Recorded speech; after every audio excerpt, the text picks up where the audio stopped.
Soğuk dәуірі немесе басқаша атаса болмай ма?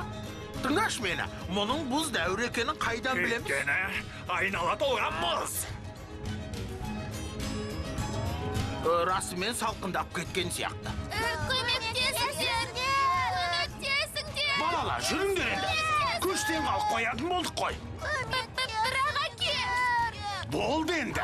Кейін армансыз ойнайсыңдар. О, жарайды. Жүріңдер. Айтпақшы, Эдди қайда?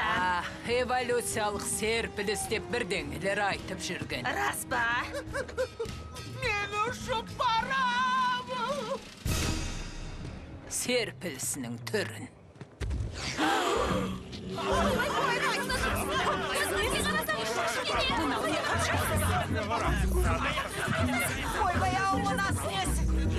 Мынау неге кері кетті? Әй! Осы сені түсінбей! Басқа жолмен жүрсең болмай ма? Бер қара, мен сендей қортық болсам, тұмсығымды әр жерге бір тықпас едім. Сен де түсінші, күні бойы жол жүріп келеміз. Жарай, жолдарыңнан қалмаңдар. Миым біраз тынышталсын. Кеттік, маған десе мұз боп қалсын.